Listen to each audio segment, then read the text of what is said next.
Peligros eléctricos. Lo que necesitas saber. Las descargas eléctricas son un peligro serio y es importante conocer los riesgos. Aquí te damos un resumen de los peligros de las descargas eléctricas. ¿Qué es una descarga eléctrica? Cuando la electricidad fluye a través de tu cuerpo, puede causar una descarga eléctrica.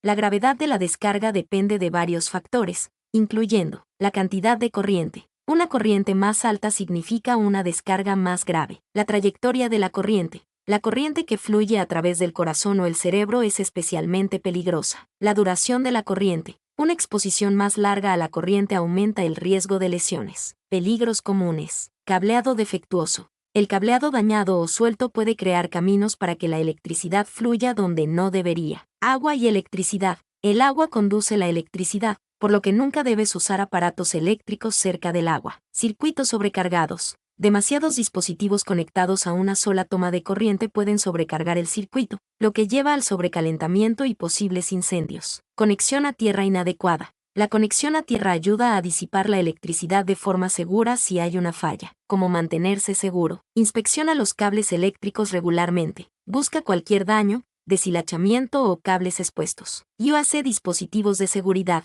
Los interruptores de circuito de falla a tierra, GFCI, pueden ayudar a prevenir descargas eléctricas interrumpiendo rápidamente el flujo de electricidad. Nunca toques cables expuestos. Si ves un cable eléctrico caído, mantente alejado y llama a tu compañía de servicios públicos local. Ten cuidado alrededor del agua. Nunca uses aparatos eléctricos en el baño, cerca de un lavabo o bajo la lluvia. No sobrecargues los circuitos. Asegúrate de distribuir los aparatos eléctricos en diferentes tomas de corriente. Mantén a los niños seguros. Enséñales a los niños sobre los peligros de la electricidad y nunca los dejes jugar cerca de las tomas de corriente o los aparatos eléctricos. En caso de una descarga eléctrica, rompe el contacto. Si alguien está en contacto con un cable con corriente, usa un objeto no conductor, como un mango de escoba de madera, para mover el cable lejos de la persona. Llama por ayuda. Llama al 911 o a tu número de emergencia local inmediatamente. Aplica RCP. Si la persona no respira,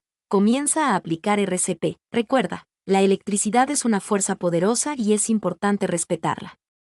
Siguiendo estos consejos de seguridad, puedes ayudar a protegerte a ti mismo y a tu familia de los peligros de las descargas eléctricas. ¿Qué puedo hacer si veo un cable eléctrico caído? Es importante mantener la calma y actuar con precaución si ves un cable eléctrico caído. Aquí te indico qué hacer. Mantente alejado, no te acerques al cable.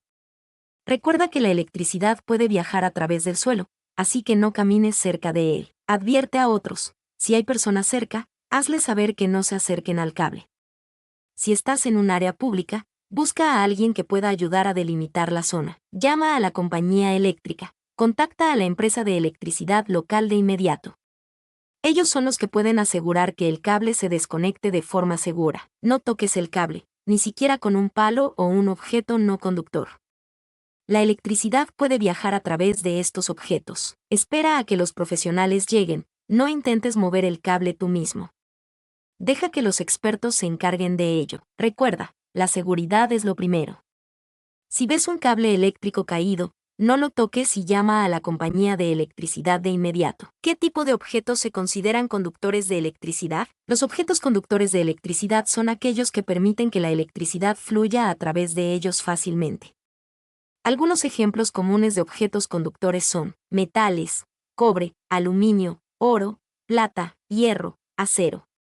Estos son los conductores más comunes debido a su estructura atómica que permite el libre movimiento de electrones. Agua. El agua pura es un mal conductor, pero el agua que contiene minerales disueltos, como el agua del grifo, se vuelve un conductor. Suelo húmedo. La humedad del suelo permite que la electricidad fluya más fácilmente. Cuerpo humano. El cuerpo humano es un conductor debido a la presencia de fluidos corporales como la sangre y el sudor. Grafito. Un material similar al carbón que se utiliza en lápices y baterías. Algunos líquidos, soluciones salinas, ácidos y bases. Es importante recordar que no todos los materiales son conductores. Algunos materiales, como el vidrio, la madera seca, el plástico y el caucho, son aislantes, lo que significa que resisten el flujo de electricidad. Aquí te dejo un resumen. Conductores, metales, agua con minerales disueltos, suelo húmedo, cuerpo humano, grafito, algunos líquidos, aislantes, vidrio, madera seca, Plástico, caucho. Conocer la diferencia entre conductores y aislantes es fundamental para prevenir accidentes relacionados con la electricidad. ¿Qué pasa si un conductor eléctrico se conecta a un aislante? ¿Fluye la electricidad de alguna manera? Si un conductor eléctrico se conecta a un aislante, la electricidad no fluirá a través del aislante de manera significativa. Aquí está por qué. Los conductores permiten el flujo de electrones. Los conductores tienen una estructura atómica que permite a los electrones moverse libremente. Cuando se aplica una diferencia de potencial, voltaje, los electrones fluyen a través del conductor, creando una corriente eléctrica. Los aislantes resisten el flujo de electrones. Los aislantes tienen una estructura atómica que dificulta el movimiento de los electrones. Los electrones están fuertemente unidos a los átomos, por lo que no pueden moverse libremente. ¿Qué sucede realmente? Cuando un conductor se conecta a un aislante, el flujo de corriente se detiene en la superficie del aislante. La electricidad no puede pasar a través del aislante debido a su alta resistencia. Ejemplo, imagina un cable eléctrico de cobre, conductor, conectado a una pieza de madera seca, aislante. La electricidad fluirá a través del cable de cobre, pero se detendrá en la superficie de la madera. No fluirá a través de la madera. Importante, aunque la electricidad no fluya a través del aislante de manera significativa, es posible que haya una pequeña cantidad de corriente que se escape a través del aislante. Esto se conoce como corriente de fuga. La corriente de fuga puede ser muy pequeña, pero puede ser peligrosa en ciertas circunstancias. En resumen, un aislante bloquea el flujo de corriente eléctrica, evitando que pase a través de él. ¿Cómo se mide la resistencia de un aislante? La resistencia de un aislante se mide utilizando un instrumento llamado medidor de resistencia o ohmímetro. Aquí te explico el proceso. Preparación. Se necesita un ohmímetro con un rango de medición adecuado para la resistencia esperada del aislante. Se requiere una muestra del material aislante con una forma y tamaño definidos para la medición. La muestra debe limpiarse para eliminar cualquier residuo o impureza que pueda afectar la medición. Conexión. Se conectan las puntas del ohmímetro a la muestra del aislante. La forma en que se conectan las puntas dependerá del tipo de aislante y el método de medición utilizado. En algunos casos, se puede utilizar un electrodo de contacto para aplicar la corriente al aislante y medir la resistencia. Medición. El ohmímetro aplica una corriente al aislante y mide la caída de voltaje a través del material. La resistencia se calcula utilizando la ley de Ohm. Resistencia, R, igual a voltaje, V, barra diagonal corriente, I. Interpretación. La resistencia del aislante se muestra en el ohmímetro en ohmios, ohmio. Una resistencia alta indica un buen aislante, mientras que una resistencia baja indica un aislante débil. Métodos de medición. Método de 2 terminales. Se conectan las puntas del ohmímetro directamente a la muestra del aislante. Método de 4 terminales. Se utilizan 4 puntas de contacto para reducir el efecto de los cables de conexión. Método de alta tensión. Se aplica un voltaje alto al aislante para medir la resistencia bajo condiciones de estrés eléctrico. Factores que afectan la resistencia. Material. Diferentes materiales tienen diferentes resistencias. Temperatura. La resistencia de los aislantes suele aumentar con la temperatura. Humedad.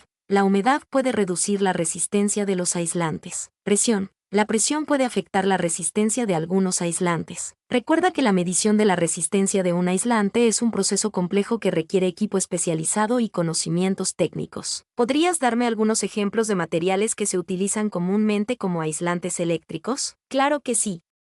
Aquí tienes algunos ejemplos de materiales que se utilizan comúnmente como aislantes eléctricos. Materiales sólidos. Plástico. Es uno de los aislantes más comunes.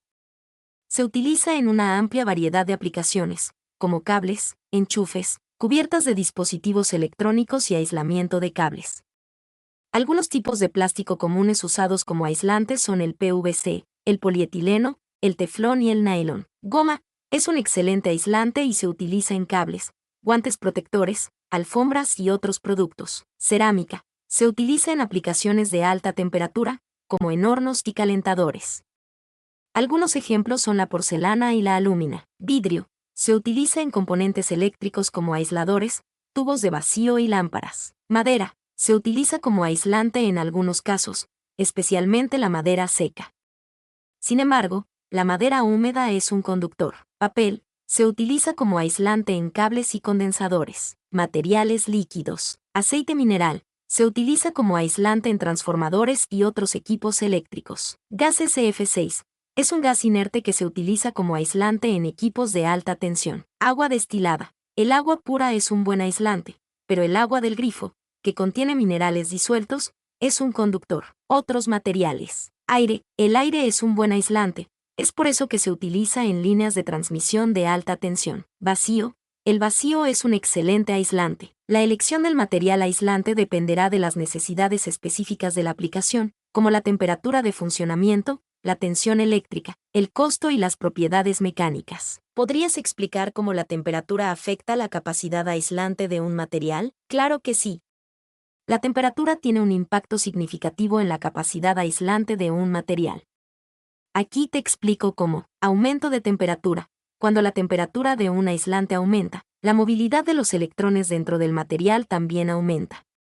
Esto significa que los electrones tienen más probabilidades de saltar a través del material, incluso si no hay una diferencia de potencial aplicada. Como resultado, la resistencia del aislante disminuye, lo que significa que se vuelve menos efectivo para bloquear el flujo de corriente eléctrica. Disminución de la resistencia. La resistencia eléctrica de un aislante generalmente disminuye a medida que la temperatura aumenta. Esto se debe a que los átomos del material vibran más rápido a temperaturas más altas, lo que facilita que los electrones se liberen de sus enlaces y se muevan libremente. Punto de ruptura. Si la temperatura del aislante aumenta lo suficiente, puede alcanzar un punto de ruptura. En este punto, el aislante se convierte en un conductor y permite que la corriente fluya libremente. Ejemplos. Plástico. El plástico es un buen aislante a temperatura ambiente, pero su capacidad aislante disminuye a medida que se calienta. Si se calienta demasiado, puede derretirse y volverse conductor. Goma. La goma también es un buen aislante a temperatura ambiente, pero se vuelve menos efectiva a temperaturas más altas. Cerámica. La cerámica es un buen aislante a altas temperaturas, pero su resistencia disminuye a medida que se calienta. Conclusión. La temperatura afecta la capacidad aislante de un material al influir en la movilidad de los electrones dentro del material. A medida que aumenta la temperatura, la resistencia del aislante disminuye y se vuelve más propenso a permitir el paso de la corriente eléctrica. Es importante considerar la temperatura de funcionamiento cuando se selecciona un aislante para una aplicación específica. Mi nombre es Demim, soy tu asistente personal. Mi sitio en internet es demim.es.tl.